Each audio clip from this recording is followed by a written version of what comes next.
Hargai politik kesukarelaan.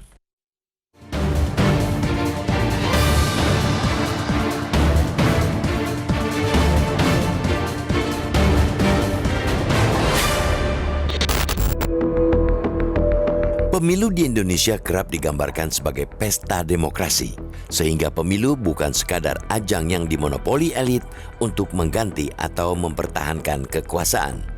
Pemilu menjadi ajang bagi publik untuk bergembira meski berbeda pilihan, karena siapapun yang terpilih atau tergusur berada di bawah satu merah putih. Pemilih bisa menggunakan hak pilih tanpa harus diiming-iming uang, makan siang gratis, ataupun ketakutan.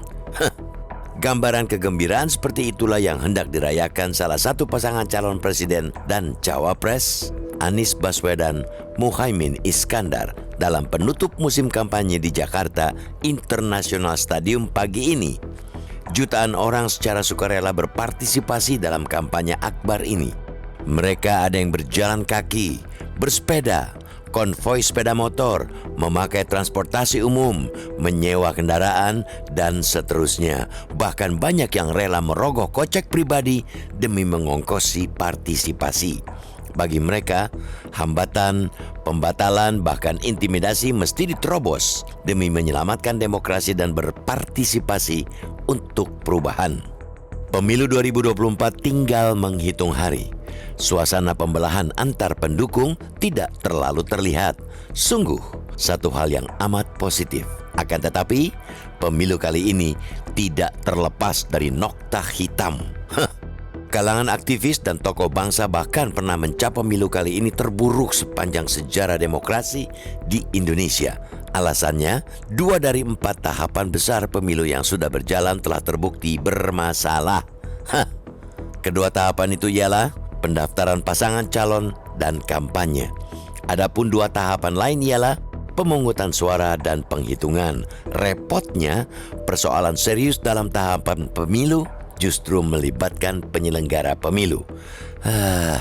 Di kasus yang terkini ialah saat Dewan Kehormatan Penyelenggara Pemilu atau DKPP menyatakan Komisioner Komisi Pemilihan Umum atau KPU melanggar kode etik dalam pendaftaran putra Presiden Joko Widodo, Gibran Rakabuming Raka, sebagai calon wakil presiden atau cawapres.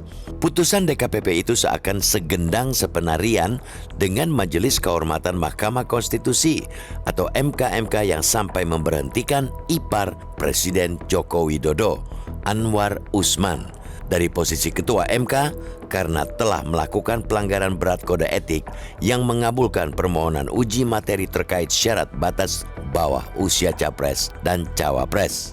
Akan tetapi, keputusan pelanggaran etik seakan tidak laku lagi di kalangan penyelenggara negara. Malahan dianggap sebagai angin lalu sehingga tidak perlu merasa malu karena melanggar etika. Gibran pun dipastikan tetap sah secara hukum untuk masuk dalam kontestasi Pilpres. Akademisi dan guru besar berbagai kampus di tanah air juga mulai gerah. Petisi demi petisi bergulir dari kampus. Mereka gelisah tentang kondisi di Republik ini yang mengancam kehidupan demokrasi. Hanya saja, seruan maupun petisi dari kalangan kampus mengalami nasib serupa dengan putusan pelanggaran etika. Bukannya respons, kalangan kampus malah mendapat tudingan.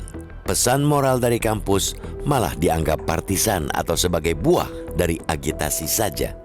Mendapat sikap pemerintah seperti itu, wajar saja kalau kampus apalagi guru besar marah terhadap pemerintah.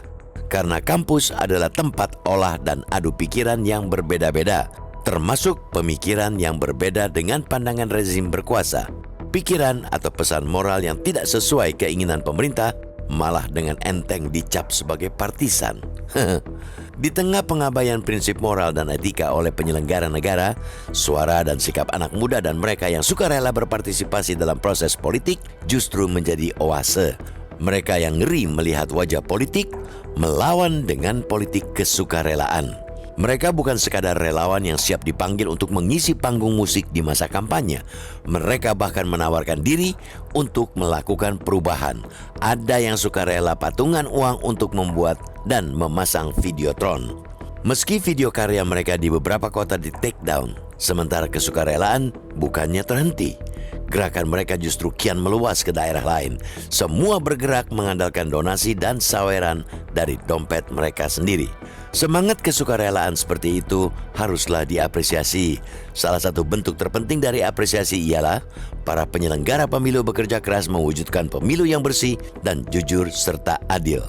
Mereka seyogianya menjadi tulang punggung pelaksanaan pemilu yang jujur dan adil.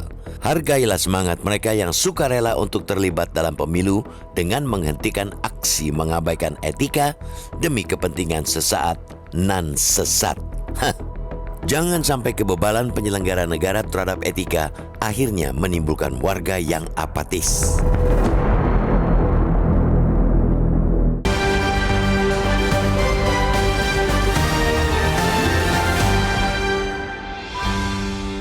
Jelajahi cara baru mendapatkan informasi.